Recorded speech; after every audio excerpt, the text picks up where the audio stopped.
Welcome to episode 132 of the Left Behind Game Club. This week, we played Dead Cells. Let's get right into it. You're listening to the Left Behind Game Club.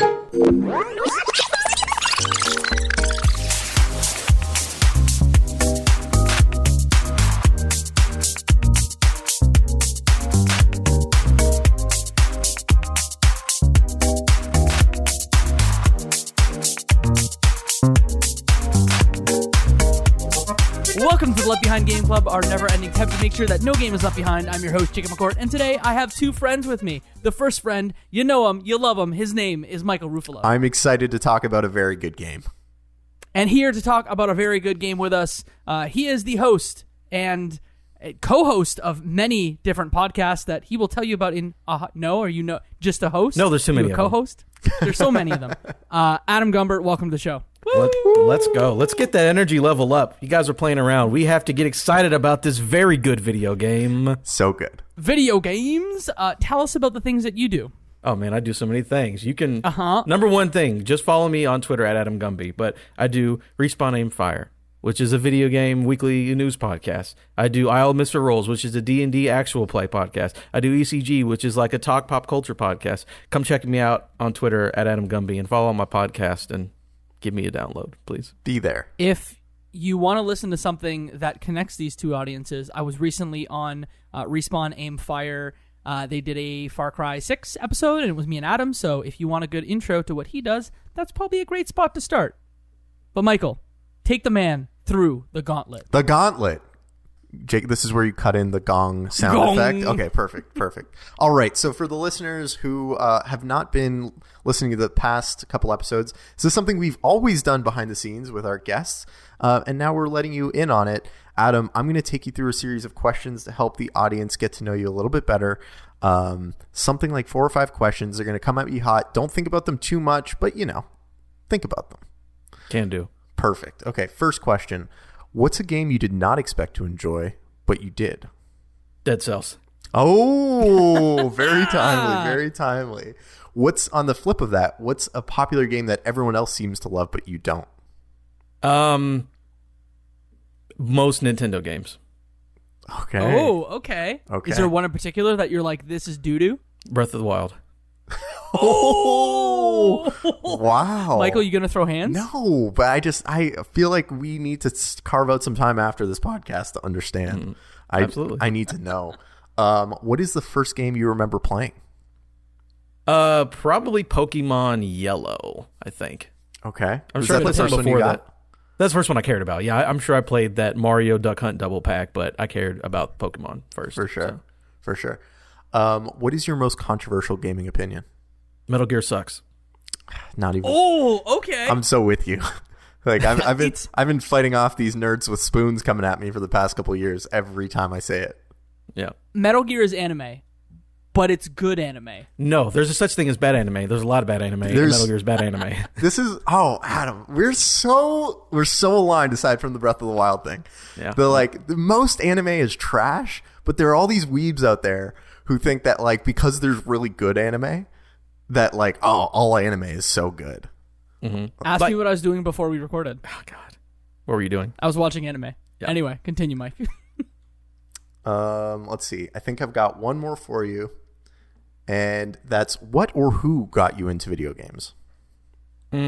Probably the school kids. The kids on the schoolyard at recess playing with their rocks and their Game Boys. Okay, Game Boys are what did it. Was that your first console? No, I had an NES gifted before that, but I didn't care about it until at that point. Then I liked the Game Boy, and then the first console I ever bought was an N64 and an Xbox on the same day. Amazing. Wow. Amazing. That is a hell of a buy, hell of a combo. Mm-hmm. But hey, this is not a show about an N64 and the Xbox. This is a show about Dead Cells, developed by Motion Twin and Evil Empire, published by Motion Twin and Playdigious. It's available on everything: Android, PS4, iOS, Switch, Xbox One, Mac, Linux, and Windows. Originally released on May 10th of 2017. Let's start with the fast pitch, a one-sentence description of the game we're about to talk about. Who wants to give that description first? I'll go. Go for it, Adam. I got it. Dead Cells is a roguevania 2D action platformer that is perfect. It's a very good description. Mm-hmm. Yes. Mike, go next. I would say it's a Souls-like Metroidvania in the platformer structure. Oh, God, guys, I don't. You can do it, Jacob. I don't know if I can. Just build on it. Just build. It is a fun to play Metroidvania that I have takes on. Oh man, I think you can already tell how people feel about this, and it's a 2-1 right now.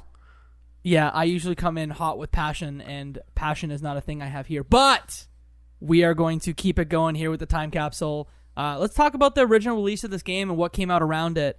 Mike, I know you've got some goodies queued up, so set the scene. Okay. Dead Cells comes out in 2017. Sorry, 2018. Was it? No, I'm pretty sure it's spring of 2017. What did my date say? Oh, I said the wrong date. Originally released on August 7th of 2018. Okay. So let me fix that and say, so set the scene, Mike. 2018. Hold up. What was happening in gaming? Let's double check that. It's August 7, 2018. I just fucked up. Or did I? Or hold on, we need to look at this. Did it? Why does it say May 10? Did it get released in early access? That's probably the thing.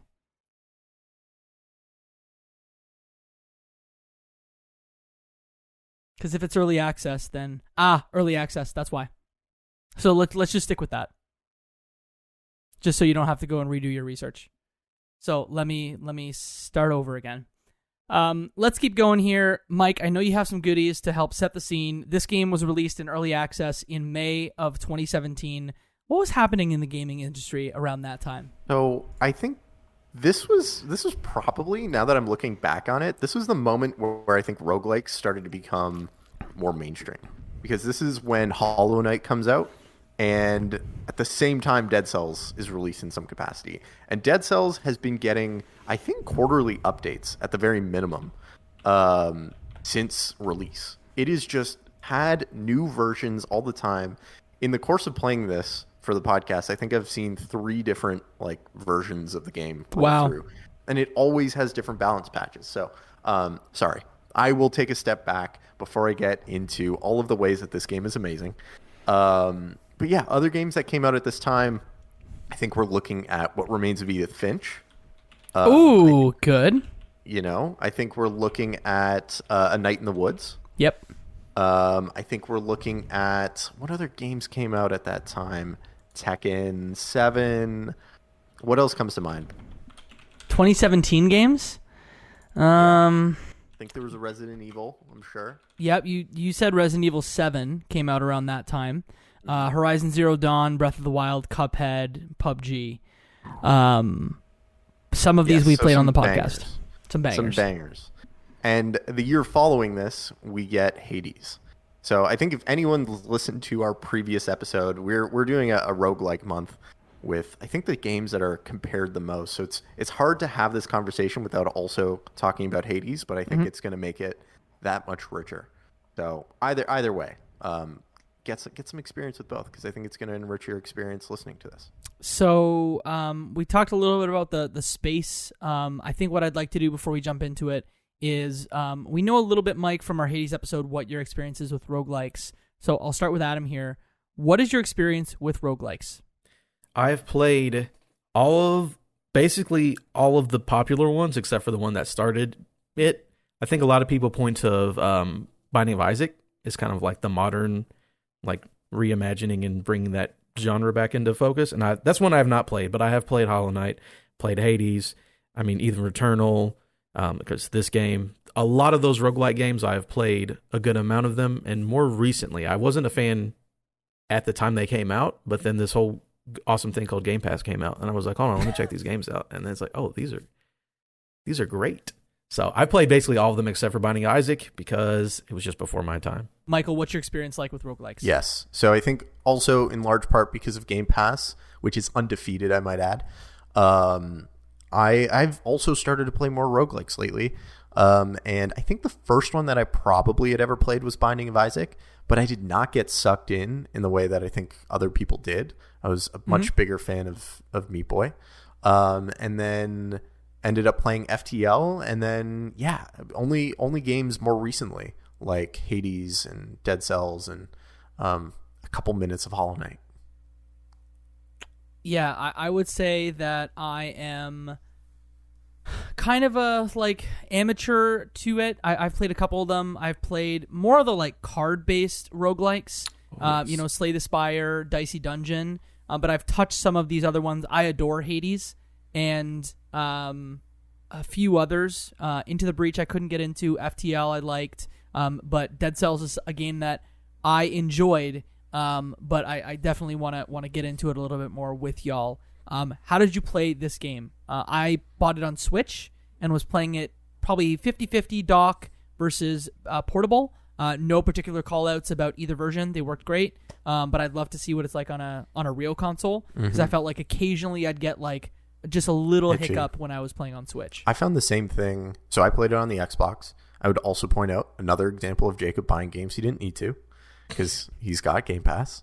And yeah, I also had a couple of moments where you could tell the game was processing a lot of stuff that I was throwing at it, a lot of explosions, a lot of poison effects, a lot of people freezing, and it got a little bit hitchy, some frame drops, but by and large, no real issues. Really enjoyed it.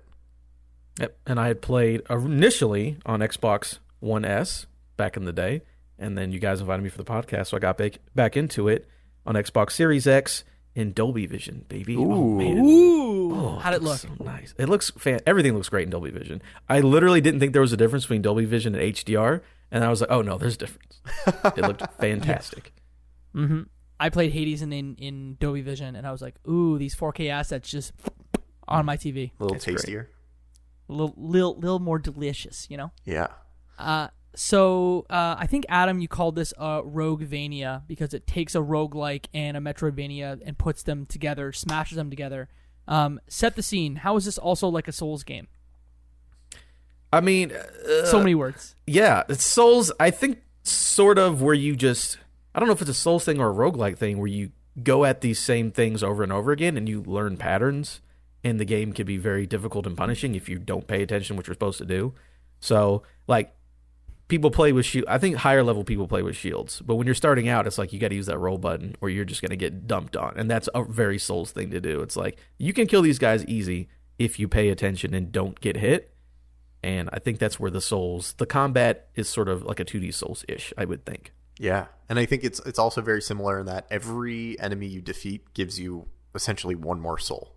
And it's also, a currency you use to buy things and level up and all of that. I think the only thing that isn't like a Souls game is that when you die, you don't have the ability to go back and get those souls. It has the similar Estus flask mechanic. It's got all of the trappings, I think, of a Souls game, in that it's also kind of brutally punishing, especially when you meet an enemy for the first time and you don't know what they're going to do. But then, as you get further, you're like, oh, this guy's easy. I know I just need to roll here, stab him in the back, freeze him, and then, go on my day. I played about 12 hours of this game, and I know what you guys are going to say is, that's not enough time to beat the game, and you would be right. Because this game is punishing. And I know that before I've been talking about how I love Hades and how this game is good, but it's maybe just a little bit difficult for my tastes. And Adam, I think you were calling me out in Discord saying yo, if you beat Hades, how come you can't beat this game? Yeah, I gave you a little bit of a ribbing for that one. It's funny you say 12 hours and you didn't beat the game. I was looking back in my stats when I first started, when we replayed. And it said, so when I started playing for this time for the review, it said I had done 7 runs before. And the hours was, each run is, anywhere from 30 to 45, 50 minutes, I think, if you clear, not going fast. And I've cleared this game twice already in, 5 hours. So it shocks me that you played it for 12 and a half. I'm not calling you out. It's because you've beaten Hades more than I have. I've cleared it once and I stopped, and you've done multiple clears.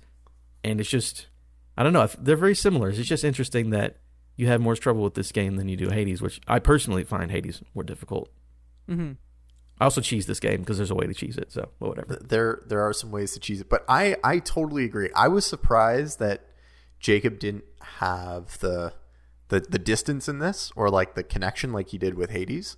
primarily because you beat Hades how many times? Like 16? 20-ish? Like way more. I beat it like once or twice, like I barely got through it. But I think it highlights one of the big differences for me in this game, that in my experience of playing Hades, I liked it a little bit less at the end, which was that, as you beat your head against runs of Hades, you just get more darkness, and then you use that darkness to like fill up your mirror and make everything easier along the way. And that isn't really the same case in Dead Cells, where when you get those cells and you spend them, it's more to just unlock more things for you to be able to use or to do. It gives you more options, but it doesn't necessarily make your character any stronger. You're still the same character. In fact, you're likely to get more weapons that have as like a greater downside as much as they have upside. As you expand the pool of weapons available, you're going to have more weapons that you just actually never want to touch, as much as you have, really strong OP weapons that you can make a great build with. So I was also very surprised at first, but at the same time, knowing Jacob doesn't like Souls games, I also felt that there was a good chance that this is the one that he was going to bounce off of out of the two. Yeah, I think that it's just the combat is very punishing in this game. And that's not a bad thing. I think that's just like different tastes for different people of, there are some enemies that if you are not careful, they can take you down, and it's not like the boss. It can be like you're on the second or third level and you aren't paying attention exactly, and someone takes 2 swipes and 2/3 of your health is gone. If you don't have your flask full, then it's an even more nightmarish time. So I would say right off the top, like, this is my take on it, is I like Dead Cells. I do. I just think that the combat is more punishing when compared to some other roguelikes. Even something like a Rogue Legacy. Like, I think that this combat is definitely more punishing than something like a Rogue Legacy as well. Not a bad thing. Different strokes for different folks. And you're just not that folk. That's not me. I'm not that folk. But this game doesn't have a lot in the sense of lore. It's really just like the setup is really, you guys are making faces. That's because the I don't setup think you is saw really it. minimalistic. I don't think you got there. Okay, well the plot, the setup is just very like simple. It's like, hey, you were a man, you're dead, you're a blob, enjoy the world. But please, tell me I'm wrong. I'll jump in real quick. The thing, because we play Hades and Dead Cells back to back. Hades is a roguelike built on the narrative. Everything does narrative. Dying goes for the narrative. Completing stuff goes for the narrative. Narrative. That's what that game does, which is great. This game is more like a Souls game where you need to go through the world, find little context clues in the world, and actually beat runs, and then you get story back after that. So where Hades, I think, is narrative first and gameplay second, this one is the opposite, where it's gameplay first and narrative second. So there is a narrative there, but you honestly don't really find out much until you clear your first run. And then it's like, oh, there's a lot, but you have to clear that first run, which can be kind of tough. So it's there, but it's the flip-flop of Hades, so I can see why it seems like there's not as much. I think you nailed it. I think you absolutely nailed it. And that, like, not to say that Hades' gameplay is lacking, but I think Dead Cells is definitely gameplay first. And the thing that pulls you through Hades run after run after run is you're learning a little bit more about the story. You're understanding the characters a little bit better. You're seeing how things progress. And I give Hades a ton of credit because that just seems like an absolute nightmare to figure out and seemed like an impossible thing to do conceptually. So all the props in the world to them. But Dead Cells feels so much more to me like Half-Life 2 in that you are walking through the world and more of the story is around you. There's just more environmental storytelling. You go into a new biome, which is essentially how this game is broken up into different levels. And each biome has its own like narrative piece. As you load into it, there's a loading screen that says something. It'll say something to the effect of, in the early days of the rioting, the soldiers condemned this wing and threw all of the dead bodies into it.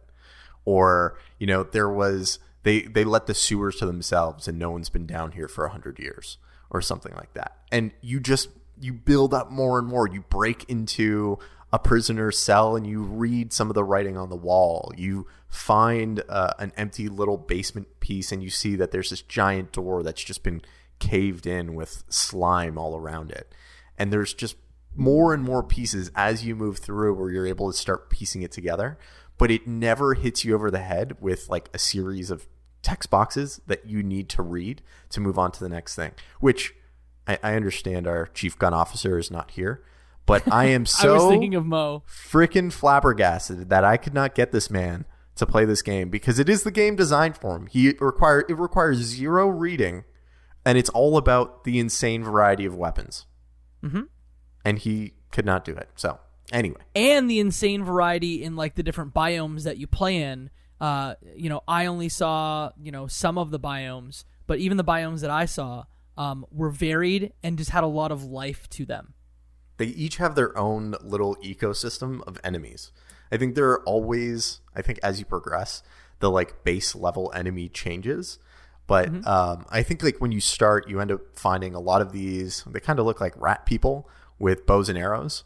But as you clear the first one, they end up being replaced by these kind of radioactive guys that will launch themselves at you, that are like greenish yellow. And then there's another set that are like purplish pink who will throw bombs at you. But each biome has its own like unique take of enemies on top of that. And you can see how they like all fit into the environment that they're in. And the even crazier thing is, once you get runs, there's a mechanic in the game called, is it boss cells, I believe? Yes. Where modifiers, where it makes the game harder and harder to get the true ending of the story, and you click one of those on, and your enemies change up from the beginning of the game. So each biome now has different enemies based on the difficulty you've added onto it. So it's one of the craziest things, because so I've been watching a bunch of YouTube content along the way as I was playing this, trying to figure out where I was going wrong. Why was I not able to complete a run? And almost all of the content out there was like Dead Cells 5 BC. And I was like, I have no idea what this means. Maybe this is a version of the game. And as I completed my first boss one, I realized, 5 BC means this is 5 boss cells. This is like the hardest you can make the game. And I was just so enamored watching these videos because there were not only insane enemies that I had never seen anywhere else, but use of weapons and powers and gameplay that I had never even imagined. There is like such a rich community for this game online and so much variety. I think one of the things, again, not to audition on Hades at all, but one of the things that I felt when I was playing Hades was a little disappointed how quickly I got to the end and how little variation in enemies there were. But what I really felt playing Dead Cells was that like there are just a bajillion different types of enemies, and the game is just holding back until you start making it further before they throw stuff at you that you're not able to learn how to deal with. I remember watching a YouTube video and seeing an enemy that looks like a Sentinel from X-Men, and I remember looking at it like, oh my god, this looks like a boss in its own right. Like, I can't wait to fight this thing. And yeah, I'm still not there, but I know I will continue to play this until I do. And I think it's fair to say like there's tons of variety because of like there's 25 different biomes. So if you compare Hades and this game, Hades is like 4 biomes with a lot of rooms within those biomes, whereas there are 25 different ones that you can take like a main path, but then there are other kind of different ways to get to or get from the prison quarters at the start of the game all the way to the throne room at the end. Absolutely. And I love how the game changes its enemies based on how you get closer and closer. Like, you're going to be fighting the right hand of the king or something along those lines when you get to the very end. And as you get closer and closer, the enemies look less and less like they're creatures from the sewer and more like they're the guard, that they're just waiting there to fight you. Did you have a particular favorite biome, like through playing? I didn't see everything, but Ramparts for me like felt very much like, what's that trilogy of real-time strategy games? I'll think of it, but I do love the Ramparts. Yeah, it gave me some real good vibes. I don't know. Did you guys have a favorite? Adam, you go first. Let's see. So, going through this next run, again, there's so much stuff. I was actually going to buy the DLC because I was having such a good time. There's a place called I think it's the Insufferable Crypt. something Crip. Something like that, yes. Where there's a boss fight that I had no idea was a thing until I was going through the wiki because I was like, I want to unlock every power in this game, and there's one I didn't have yet. And it was like, oh, you got to go to the Insufferable Crypt. You got to start going through the Toxic Sewers, then you go through the Ancient Sewers, and then you get to the Insufferable Crypt. And then you go to another place after that to get the power. And I was like, all right, I'll go check this out. And you just like open a door, you kick it open, it locks behind you, and then you basically fight a beholder from D&D. And I was like, this room is just, the monster's chained against the walls and it moves around and does a bunch of eye and teeth attacks at you. I'm like, this is dope. It's so cool. It's so cool. Banner Saga was the game I was talking about also. Ramparts reminded me of Banner Saga. That's a good pick. I really did like the Ramparts. Ramparts felt great. I think the other one that felt similar to the Ramparts that I liked a bit more was the Clock Tower. Because you just feel like you're at the very top of a castle, and you're moments away from falling to your death. But yeah, I loved the feeling of being really high up above, and there were moments where I thought the sewers were fun. Like I think I found a pendant that made me heal instead of take damage from any of the poison gas or liquid in the sewer. So I was like, oh, this is pretty fun. I'll play this a bit more. But yeah, on the whole, anything where I felt like I was at the top of a castle and where the people were as opposed to where the dead bodies were, I was game. And the lighting effects on the Clock Tower are just like phenomenal. So good. Yeah. Jacob, how far did you make it? What do you think the farthest biome was for you? I beat the first boss in the game one time. So I beat the concierge one time. So that means that I only got past the Black Bridge one time. But that's okay. You did not get to a point where you had unlocked multiple versions of your Estus flask. You didn't get to a point where you unlocked a bigger purse every time you start the game to have more money with it. I did, okay. But because I probably did, like no joke, like 30 runs. Because my runs were always like, no, probably more than that. Because my runs were never more than like 20 minutes long. Because I couldn't get past the Black Bridge. But I did unlock like the recycle power. I unlocked, I think, the ability to bring 500 gold back with me every time I died. And I unlocked some of the weapons to start. But I think it's fair for you to say that like you probably only saw like a sliver of the content. Yeah. There's so much in this game. I will say that area right after the concierge. So what is it? It's Black Bridge, then it's Stilt Town or Stilt Tower or something like that. Stilt Village. Yep. Stilt Village, my least favorite biome, not because it's badly designed, but because that is to me is the most difficult biome in the game. There's just a lot of people who poison and cheese you, and it's right there in the middle. Yeah. That's the one where the guys are carrying the cannon around. It's like the pirate dudes are holding around cannons and stuff. Hate them. They're like chunky, they're tanks, and they hurt so much. I definitely found that one sucked. I also didn't like the distillery district because there were just a bunch of guys shooting barrels at you. Felt like Donkey Kong, but not fun. How many hours do you think you've put into this, Mike? Because I think that Adam walked you through it, and I did. But like, you gonna surprise me and say you played 50 hours of this game? I have definitely played 50 hours of this game. Wow. Yeah, and you know what it is? It's like it's been such a great pick up and play. I've got time for one run. I don't even need to complete the run because I can just pick it back up later. It's just such an easy, mindless game that I can put a podcast on in the background and just go because it's not demanding any of my like attention for a narrative or voice acting or anything other than reading or slashing these guys. So yeah, I feel like I put in a good amount of time, but just very easily and very passively. What about you, Adam? Total time probably around 10-ish plus hours. I don't know exactly because I read how many runs I had at the beginning, and then I played a bunch this past weekend, so maybe 10 to 12 somewhere in there. Wow. But I like it a lot, and I want to go back and buy the DLC and keep playing the game. Okay, so help me get better. There are tons of different weapons that you can get in the game that you can pick up. What is the best strategy for getting through this game? I'll go ahead and do that. So I made a list while I was playing, and I will tell you the way to cheese the game early on. Again, the number one thing is you need to upgrade that flask, just because it helps you a lot. So here are my tactics that I wrote down for playing Dead Cells. always roll. Again, don't even bother taking his shield early. Just roll. Just roll away. Roll. There are two, I think they're called equipment or items or something like that. You know, like your grenades, your freeze bombs, blah, blah, blah. There's a thing called a sinew slicer and a cross-o-matic, whatever number that they put on it. You put them down on the ground, and then when you're close to them, they open up and they shoot both ways at enemies. What you do is you get one in each slot. So you get two, basically, towers, and you throw them up at people, and then you just like dip underneath just a little bit, and then they'll just kill the enemies for you. You literally don't even have to fight people if you have those two items.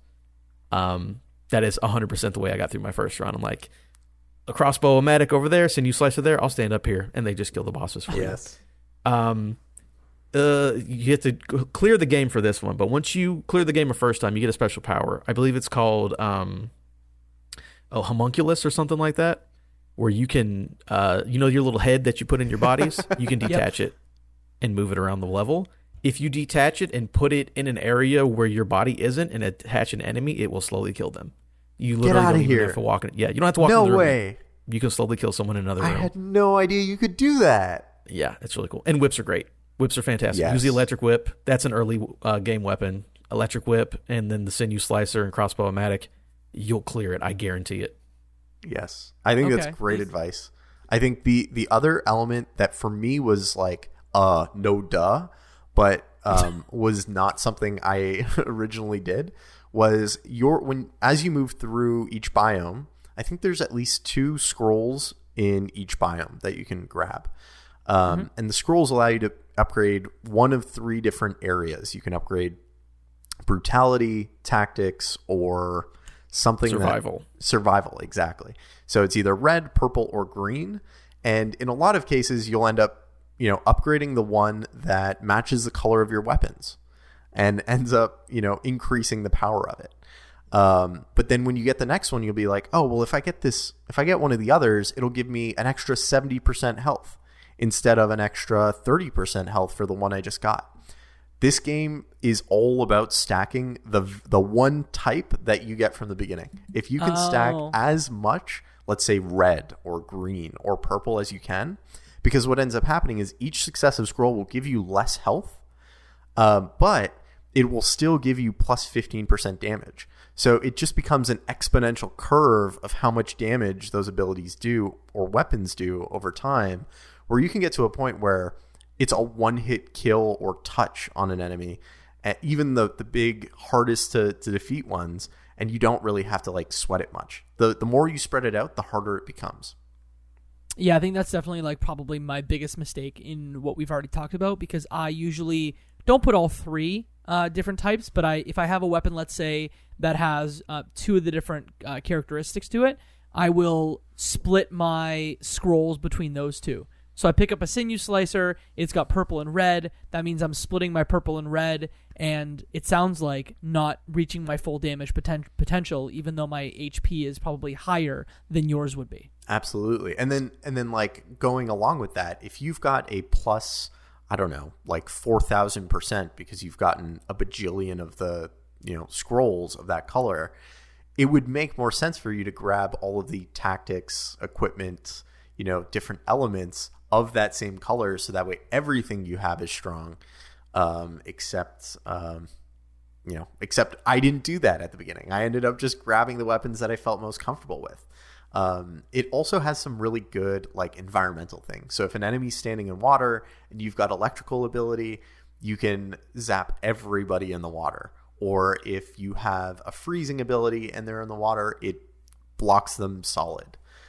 So it's pretty smart in the way it does that, and that's also something to just keep in mind. I think, Jacob, if you were to grab something like, I'm blanking on the name of it, but it's essentially an ice beam that just freezes everyone, that makes the game so easy mode because the enemies aren't moving. It basically gives you just free reign to tackle anyone you want without much effort. Are you talking about like the ice grenade? Because I typically would pick the ice grenade up. But I don't know. It didn't help me maybe as much, and I think it's maybe because of my choice of weapons. It sounds like shield is important. I never took shield. Don't take shield early on. It's a higher level thing, honestly. I did not take shields early on either. I wish that I had learned how to parry sooner, just like Breath of the Wild. Maybe that's where we're at, Adam.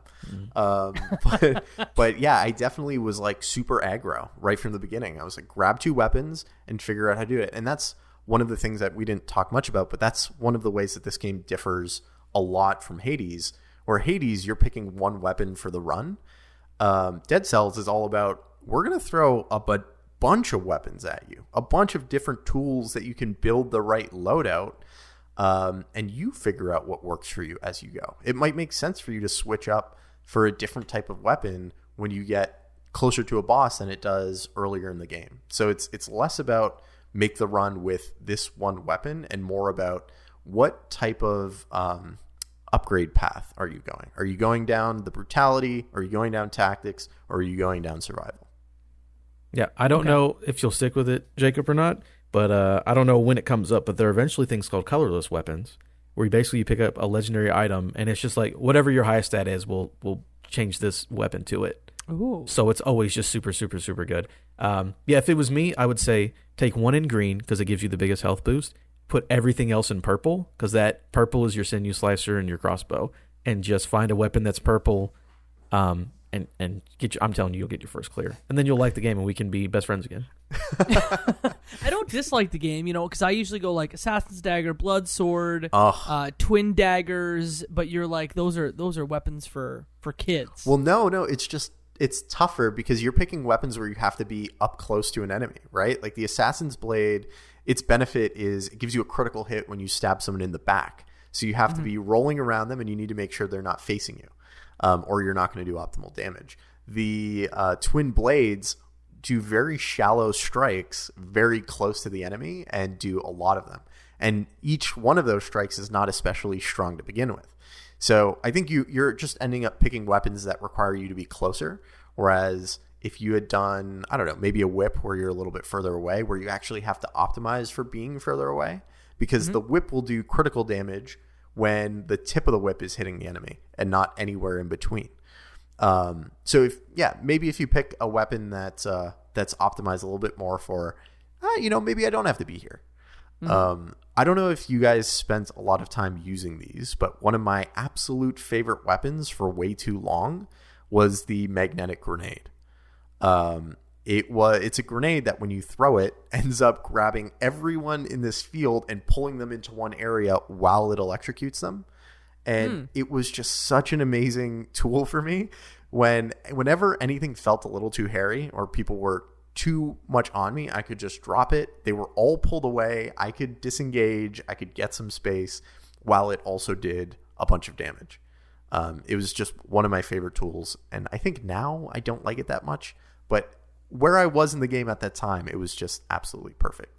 Was there any weapon that stood out to you of like, this is my favorite? I know Adam's sinew slicer, I'm sure. Absolutely. Anything else? I really liked the electric whip early on because it, like I said, it's that whip, so it's like mid-range, but it would shock enemies around who you hit.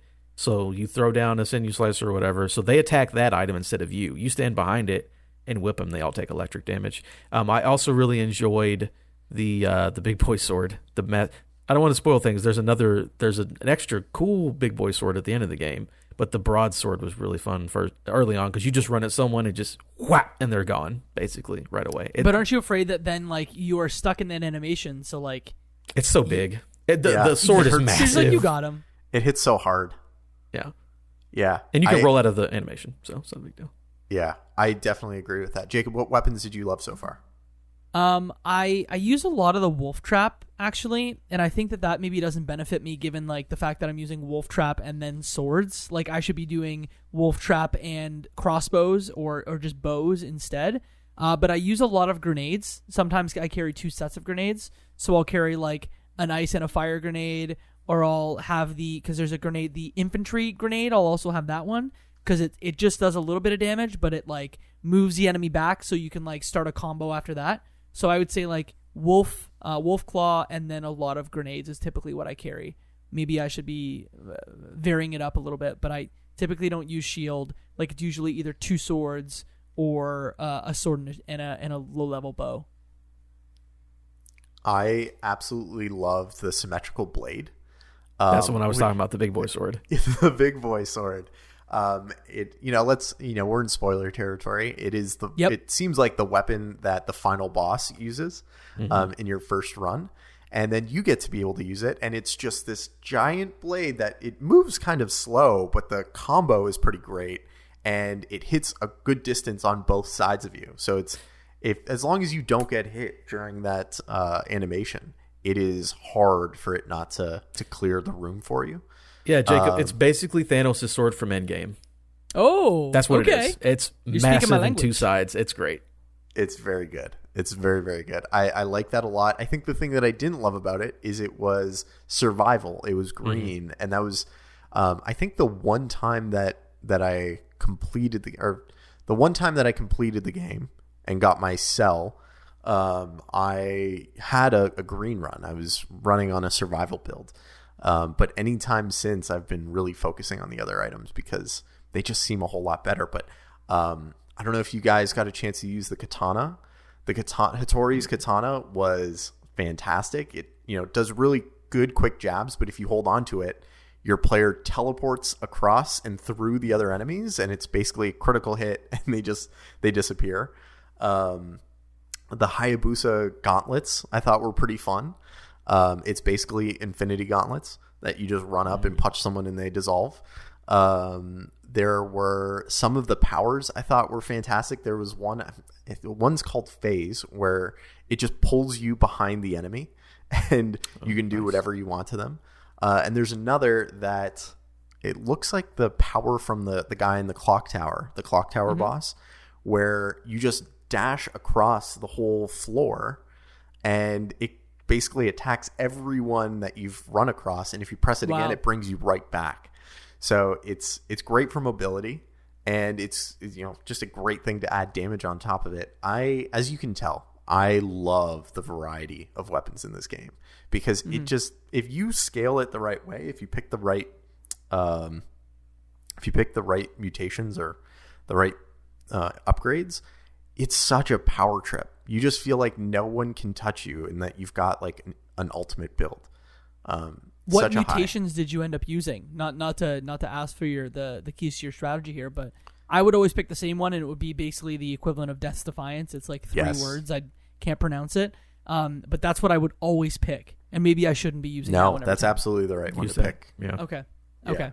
Absolutely the right one to pick. And then if you get Porcupack, which is one that I liked a lot, it was if you put a weapon in your backpack and you roll through an enemy, it'll do the base damage of that weapon to the enemy.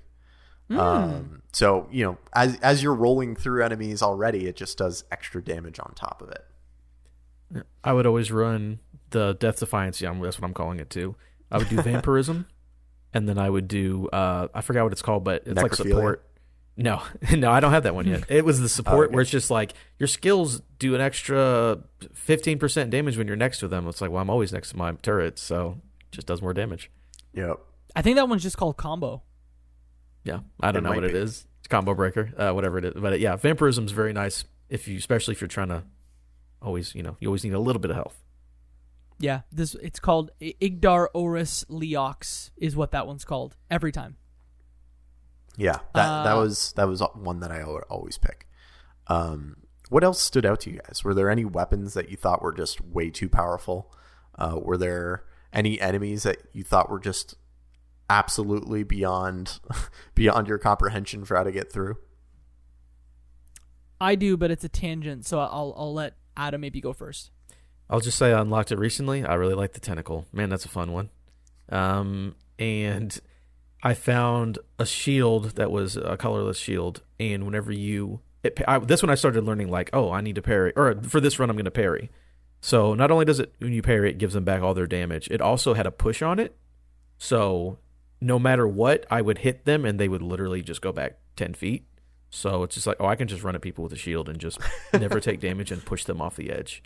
That one was really cool, but that one's just randomly in the level, so I don't have that one unlocked yet. And when people fall off the edge, they almost always die. It's such a great way to easily clear a room. Jake? My tangent is actually the animation. You said the thing that really stands out. this game is beautiful, even though it's simplistic. And I think it's because of I was doing a little bit of reading, and it sounds like they modeled the character models in 3D and then brought it into a 2D art pipeline, and that just gave it a very distinct look. It almost feels and looks like it's not like super high frame rate, but it is, and I can't describe it in any other way. It's beautiful. It's like what if claymation was high speed? I totally agree. It feels so smooth when you play, and it never feels like I'm dying because of, a lack of frames or something. Like I feel like I can see the frames, feel like I know when I'm invulnerable or invincible and when I'm not. Just felt super smooth the whole time. And it looked just looking great the whole way through. I feel like we've talked about everything but the runes. Mike or Adam, do you want to jump in and explain what those do? Yeah, I can do that. Runes are permanent upgrades to your character and your abilities. So when you start the game, you find these little towers, and you go up to them. They kind of look like sarcophagus or sarcophagi, and they just shake when you touch them. But eventually, you'll defeat an elite enemy, and you'll pick it up, and it's like, oh, I can teleport now. And then those are used for teleports, so you can get across the level. There's one where you ground pound, and then you can break certain floors. I think the first one, the major one you get, is the vine, where you can make vines out of the ground. And the last one I got was the spider one, which I had to go out of my way to figure it out, because it's not... You have to go a certain way. It's not hard to get, but you have to know which way to go. And the spider one is just like, I can literally just climb up any wall. Like, you run up a wall, and then you stop, and you stick. So then you can jump back and forth, and you can just sit on a wall for as long as you want. So, and then also detaching your head is also a rune. So runes are just like, here are permanent abilities. This is the Metroidvania part of it, where it's like, hey, you have an ability that will allow you to unlock an area you could never get to before. And it is really the thing that makes you feel like there's so much more in this world, even in your early runs, that you just can't do yet. Like, you don't have access to. And you know that, like, once you move into the next zone, you'll never be able to come back. So there's got to be something that you get that changes it from here on out. There's like some mystery you have to figure out. And for me, the absolute game changer was the spider rune, the rune that allows you to climb walls and jump from one to the next. Because it not only gave me way more flexibility in fights, and gave me more ability to ground pound the people below me, but it just opens up all of these spaces that you didn't know were there. And frankly, to me, it feels like this game has a couple of different like phases. It almost feels like until you collect all of the runes, you haven't really finished the tutorial in a way, right? It's like that's how you get to 100% power, and then it's completing your first run. And then from there, it's getting to, the 5 BC run, where you've completed everything in all the different biomes. But yeah, those runes gave me such a high feeling, because so much of the game was like, this is inaccessible by you, and then it's just like that feeling in Metroid. I only got the Vine rune, so I think by that estimation, I've really only scratched the surface. So the teleportation rune would get me access to like tons of different biomes, and then there's another one, the spider room, also gives you access to a bunch of biomes. So I think from what I've heard, I really have only scratched the surface of this game. I think you're gonna have I don't want to say very different experience, but you're gonna have a much more enjoyable experience when all of those things are open to you. And they start clicking. Yeah. Bosses. They look great. They're very big. They're very difficult. Did you have a standout boss? Like I said, I only saw the concierge, so probably not fair of me to talk through that. Mike, favorite boss? Favorite boss has got to be, I think it's Conjunctivius, which is that eye that Adam was describing. But I always called him conjunctivitis in my head. And he's basically an eye with chains, and he slides around the room and spawns a bunch of people to fight for him. And a lot of the time it's these like tentacles that pop out of the ground.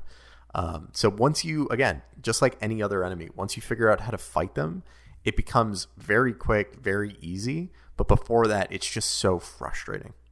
So I think it was one of the most rewarding to just get through. For sure, that's a solid one. That's the guy I just beat, and he was a lot of fun. I like Timekeeper a lot, and this is one I haven't been to. but I saw the videos and I'm like, that seems very cool. I'll just say the giant. Ooh, I have not even seen the videos for the giant. Looks real cool. And that's where the story stuff kind of like really comes to a head. He looks so much different than all the other bosses too. Mm-hmm. Because he's like a big skull boy, and I feel like a lot of the other characters don't get distinctive faces like he does. Is that the guy that... So I have seen some videos where you're about to fight the Hand of the King, and this giant fist comes out from the ground and just crushes him. Is that the giant?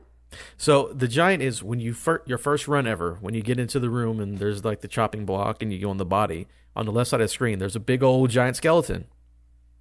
That is the giant. You eventually will fight that guy. Wow.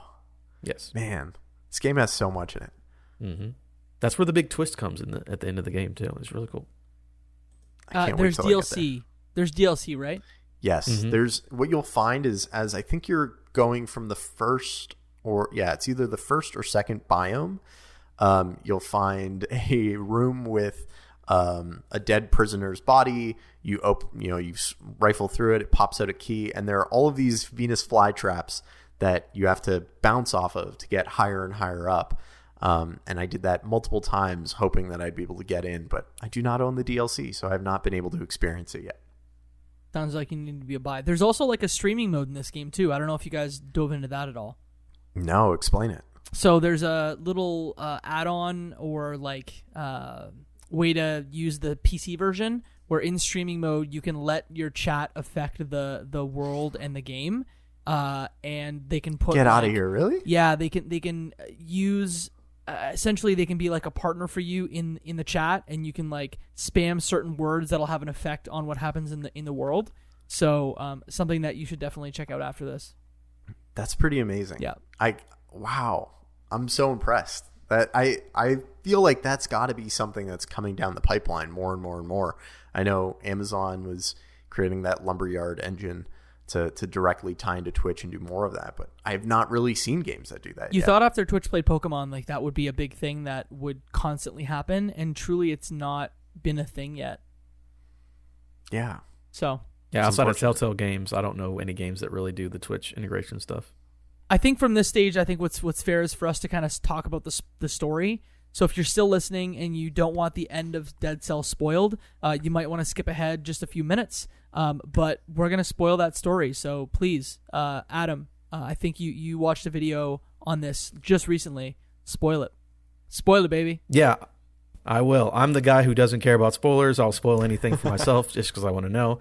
I do want to get to this point in the game myself. So the story is, whatever, you're going through this kingdom. There was a disease called the malaise that is what caused everyone to turn into these monsters and these zombies and all that stuff. That's why everyone looks weird and is acting weird. So you get to the end of the game, the king's in his castle, and you fight the hand of the king, and then you stab the king's body. You're like, I'm going to end this. I'm going to get out of here. You stab him, his body explodes, and then your body explodes, and you go back to being a little squishy guy. It's like nothing happened. And then you drop down and back, and you start all over again. You're like, what happened here? But then I believe this is where the giant's body disappears from the left side of the screen. You go back, you play the game, you go through it. This is where you figure out you got to do get boss cells or whatever. So you got to keep going through the game. You learn about like the timekeeper, like all the bosses in the game are people who worked for the king at some point, right?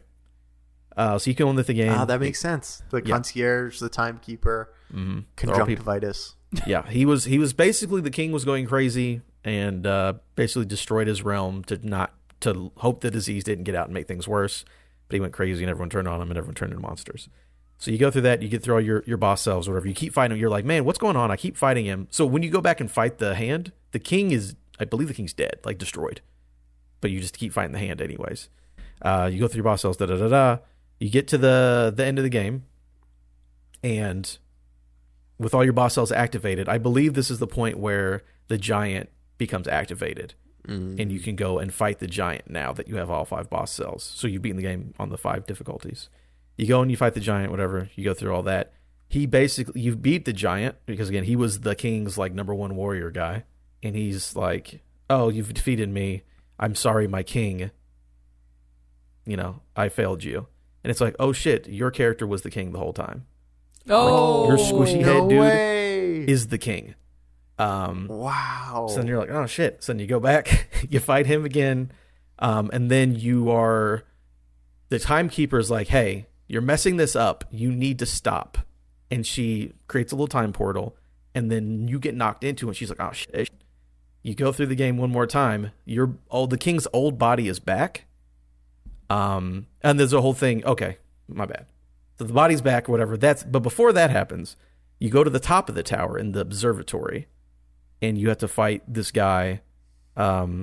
I forgot what his name is, but the guy who collects the souls from you or the cells from you. Yeah. He's actually the alchemist. Weird, like buggy guy with the big thing on his back. He's actually the alchemist.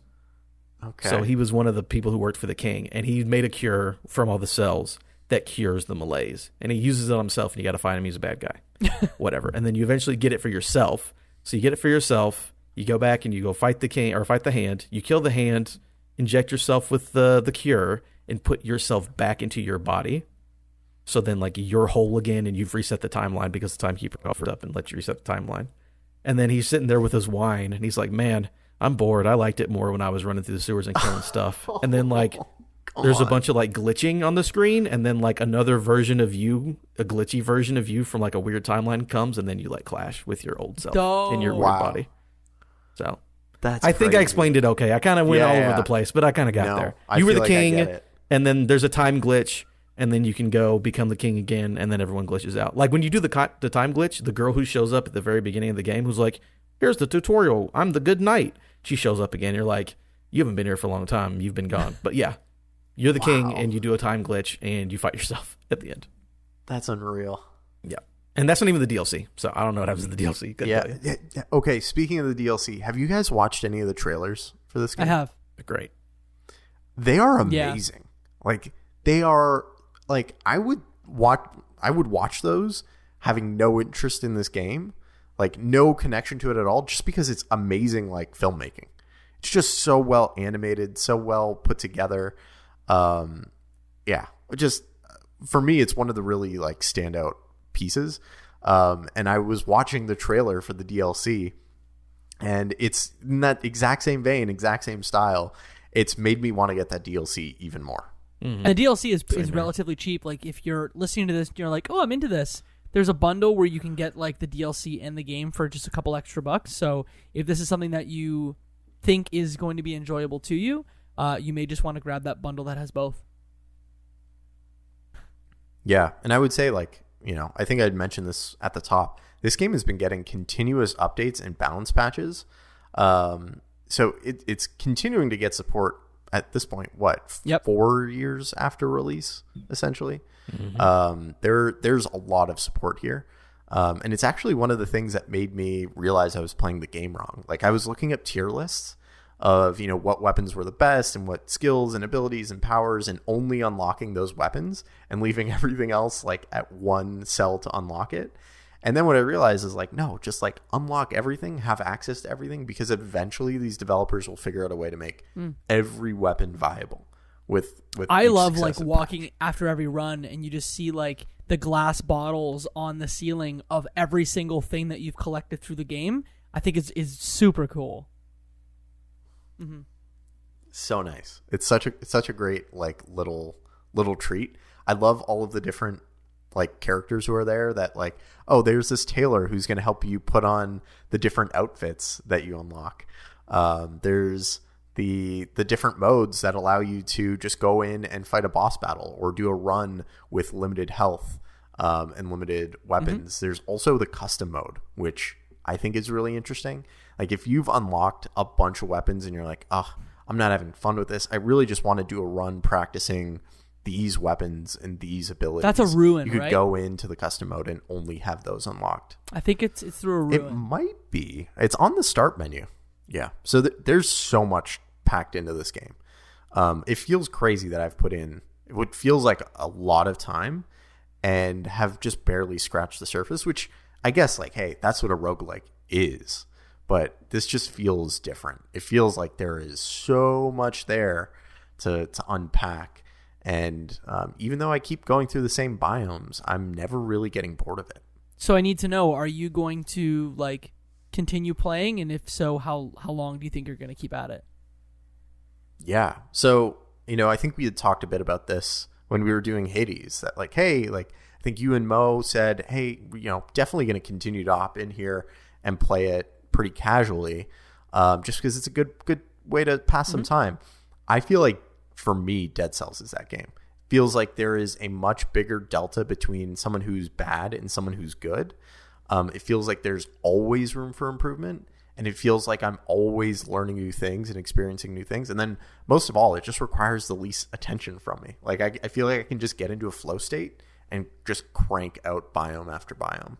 I think I need to give this game more of a chance. I think when I came in, I was ready to maybe not necessarily write it off, but I think that I'm like, this is a good game. I recognize it's a good game. It's maybe just not the game for me because it is more Soulsy than I'm used to. But I think what this conversation has shown me is that maybe I do need to spend a little bit more time looking at some tier lists, seeing what weapons are best, watching some YouTube videos, and maybe taking another crack at getting past the concierge more than once. Yeah, I think you make a couple of tweaks in your build, the weapons you choose, and what scrolls you pick up, and you'll make it way further than you ever thought possible. And I remember the first time I beat this, the first time I beat Dead Cells, I texted the one friend that I knew was also playing, and I was like, I beat the game. Like, I did it. I beat Dead Cells. And I had no idea that like I beat it on the easiest difficulty level, I guess. And that there were so many more levels to go. Baby mode. Adam, what about you? Yeah, I'll keep playing it for sure. Like I said, I'm very interested in the DLC now that I've played a lot of the game. Again, I haven't beat the game technically, but yeah, I'm having a great. Like you said, I was listening to a podcast while I was playing the game because it's just you can just do a run, get through a biome, and then just stop, and that saves you in that little in between space. So you can just pick up and go anytime. I like that in a roguelike. So yeah, I'll definitely keep it installed on the Xbox. Yeah, there's so much to gain from it, especially. I think one thing that we didn't talk much about is just how dense some of the text and the effects on each weapon or ability can be. And I know it was something that really frustrated me when I started looking at the game. But once I deciphered it, once I figured it out, I was like, oh, like this is really cool. This is really easy. And I just can't wait to do more of it. Yeah, this game does this DPS and then causes bleeding, and then this is the speed of it. There's a lot. There's a lot there. Yeah. And it's not stuff that you really appreciate until you try different play styles and see how they work. So, Jacob, I think you're actually going to love this game when you get a little bit further and unlock all of the runes. It'll give you an experience that I think you'll be able to engage with a little bit more. Okay, well, as we close this out, Mike, here's my promise to you. I promise that I will spend more time with Dead Cells, and I promise that I will text you and let you know if I beat it. I can't wait. What do you want me to write the text message saying? What does it need to say? It happened in all caps, and then the Ron Paul gif. Done. Ron Paul gif? Yeah. Please help me. It's the old man like with his hands above his head. Like, it's happening. Oh, yes, this one from CNN. Yeah, Yes. with the green lights. Yes. The one that kind of looks like Ian McKellen, but it's actually Ron Paul. Yes. Exactly. Any other final thoughts y'all want to share about Dead Cells? Adam, what's better, Hades or Dead Cells? That's tough. They're both just as good. I don't know. It's the thing. It's like, do you want narrative or do you want gameplay? Because one is really good at one and one is a little bit better than the other. So yeah, I think it's very fair. I think it's hands down that Hades is better at like telling a narrative story in a format that I don't think is like really designed for a narrative story. And I think Dead Cells just has way more variety. And that brings more options to it, more options to the table in a game that's designed around randomly mixing them all up. Well, hey, that was our roguelike month. We played 2 great ones. Adam, thank you so much for coming on today, talking about Dead Cells. If folks want to listen to you and all the things that you do, where's the best place they can do so? Best place is Adam Gumbert on Twitter because all of the links to my other stuff are there. But Respawn Aim Fire, ECG, and Isle of Misfit Rolls are the podcasts that I do. Check them out and let me know how you feel about it. Where's a good place to start for all of them if people want to add one to their podcast queues? Oh boy. Respawn Aim Fire, our episode. Yeah, Far Cry 6 review, Respawn Aim Fire, because Jacob's there, so like perfect spot. Just go from there and go on. Yeah, we had a great time. We talked way too long about a game. We were like, this is pretty good, and we just went for an hour. Yeah. Like, okay. This is fine. Yeah. An hour later. Wow. And then your D&D show? Yeah, Isle of Mr. Rolls. There's a recap halfway through. The season 1's almost over, actually, so maybe listen to that on 1.5 speed and then get ready for us to go to season 2 in January. We're going to start live streaming and them. Then, you're live streaming. Where are you going to live stream them? Twitch.tv/ you check my Twitter for later because I don't know what it's called. And then ECG is like a casual show, so just grab the latest episode probably, right? Yeah, that works too. Cool. Well, hey, thank you so much for coming on today. You're a valued member of the Left Behind Game Club community, so thank you for coming on the show today. It was great to have you. Thanks for having me. I appreciate it a lot. I really do. You can find all things Left Behind Game Club at Left Behind Game at Left Behind Club on Twitter, at Left Behind Game Club on Instagram, and on our Discord at leftbehindgame.club/Discord. If you like the show, do us 2 favors. Send it to a friend because that's how you hear about podcasts, and give us a 5-star review on your podcast platform of choice. You can find me on the internet at Jacob McCord on all major social media platforms. I host another show called Cutscenes. It's a video game movie podcast that releases seasonally, and season 3 is going on right now, so check that out on all major podcasting platforms. Michael Ruffalo, tell folks where they can find you. Well, the fine people can find me online at RuffaloM on most social places. Also, if you want a little surprise, post the podcast as a recommendation in a lot of those, forum message boards, Reddits, etc. Because I found one on, I think, both Resetera and NeoGAF the other day, and my heart just stopped, and I was like, oh my god, someone in these communities that I've spent basically my whole childhood growing up hanging out at listen to the podcast and recommend it. So that was so heartwarming. So yeah, do that, and then I'll respond, and I'll be like, hey, thank you so much. In addition, you can find me in the Discord, where I will hang out and fight off Metal Gear nerds with spoons, because yeah, they're monkeys that smoke, and they don't know what good anime is. He drinks a Coke. The monkey drinks a Coke. I'm sure he does. But yeah, catch me in there with Adam fighting off some Metal Gear nerds. Michael, let's close off the show with your so famous saying. And that, my friends, is one less game left behind.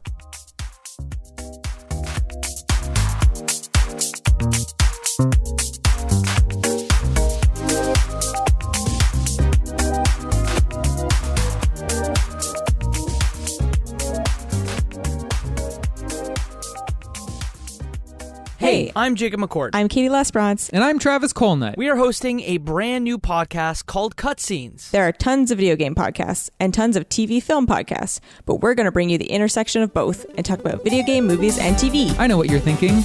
Aren't most of them not very good? Wrong. Some of them are fine. And we're going to tell you all about them. Make sure to subscribe on your podcasting platform of choice. Follow us on Twitter at cutscenes_pod. And most importantly, give us a listen. See you soon. Cutscenes, a video game movie podcast.